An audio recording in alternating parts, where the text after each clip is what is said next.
الحمد للہ رب العالمین والصلاة والسلام علی سید المرسلین اما بعد فاعوذ باللہ من الشیطان الرجیم بسم اللہ الرحمن الرحیم الصلاة والسلام علیک یا رسول اللہ وعلی آلک واصحابک یا حبیب اللہ الصلاة والسلام علیک یا نبی اللہ وعلی آلک واصحابک یا نور اللہ۔ آج 10 اگست ہے اور آج سے 4 دن بعد ہمارا یوم آزادی ہے۔ ہر سال ہم دھوم دھام سے مناتے ہیں اور منانا چاہیے۔ اپنے وطن کے ساتھ سب کو محبت ہوتی ہے اور ہمارا وطن تو الحمدللہ اسلامی جمہوریہ پاکستان ہے۔ اس کے نام کے اندر بھی اسلام شامل ہے۔ اس کے بننے میں بہت بڑا فیکٹر، بلکہ سب سے بنیادی فیکٹر جو تھا وہ اسلام تھا۔ اس کے بنانے کے لیے جو جلسے ہوتے تھے، جو پروگرام ہوتے تھے، اس میں بھی اسلام اور کلمہ طیبہ کا نعرہ بلند ہوتا تھا۔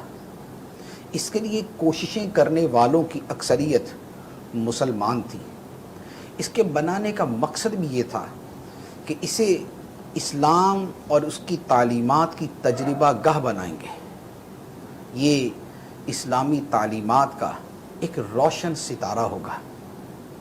اس کا نام بھی بڑا خوبصورت رکھا گیا، پاکستان۔ پاکستان کا مطلب وہ ملک، وہ جگہ جہاں پاک لوگ رہتے ہیں۔ گلستان وہ کہ جہاں گل ہو، پھول ہو۔ پاکستان وہ کہ جہاں پاک لوگ ہوں اور جہاں پاکیزہ لوگ بستے ہوں۔ اس ملک کا نام تو یہ رکھ دیا گیا، لیکن جب کسی کا کوئی نام رکھا جائے، کسی چیز کو کوئی نام دیا جائے، تو اس کا تقاضا یہ بھی ہوتا ہے کہ تھوڑا سا وہ معنی و مفہوم اور وہ جو اس کے اندر معانی اور مراد ہے وہ بھی وہاں پر پائی جائے۔ ہم ہوائی جہاز کا نام سائیکل نہیں رکھیں گے اور ہم سائیکل کو ہوائی جہاز نہیں کہیں گے۔ کیوں؟ اس لیے کہ سائیکل میں ہوائی کا مفہوم نہیں ہے کہ وہ ہوا میں اڑے۔ جب ہمارے ملک کا نام پاکستان ہے، یہ اسلام کے نام پر حاصل کیا گیا، تو ہمیں تھوڑا سا اس اعتبار سے بھی غور کرنا چاہیے کہ کیا واقعی یہ پاک لوگوں کے رہنے کی جگہ ہے؟ یہاں رہنے والے پاک ہیں، پاکیزہ ہیں؟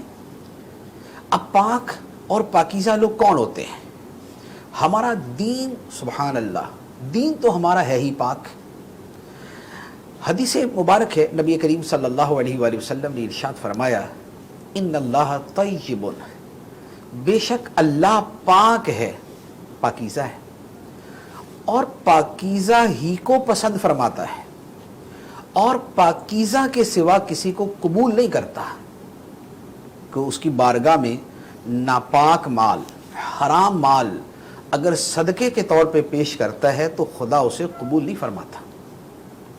تو یہ ملک پاک، اور جس خدا کو ہم ماننے والے وہ خدا پاک، جس نبی کو ماننے والے وہ نبی پاک صلی اللہ علیہ وسلم، جس کتاب کو ماننے والے وہ قرآن پاک، جس ملک میں رہنے والے وہ پاک لوگوں کے رہنے کا ملک ہے۔ وہ کون سی پاکیزگی ہے جو ہمارے اندر موجود ہے یا موجود ہونی چاہیے؟ ہم سمجھتے ہیں کہ ہمارے دین نے جو ہمیں پاک اور پاکیزہ تعلیمات دی ہیں، وہ پاکیزہ تعلیمات ہمارے ظاہر و باطن میں نظر آئیں گی، ہمارے وجود پہ نظر آئیں گی تو ہم پاک ہوں گے۔ جب ہماری نگاہ پاک ہوگی، جب ہماری زبان پاک ہوگی، جب ہمارا کردار پاک ہوگا، جب ہماری جلوتیں خلوتیں پاک ہوگی، جب ہماری محفل و مجلس پاک ہوگی، جب ہماری تنہائیاں پاک ہوں گی، جب ہمارا وطن پاک ہوگا، تو پھر حقیقت میں اس وطن کا نام پاکستان ہوگا کہ یہ پاک لوگوں کے رہنے کی جگہ ہے۔ ہم پاکستان سے محبت کے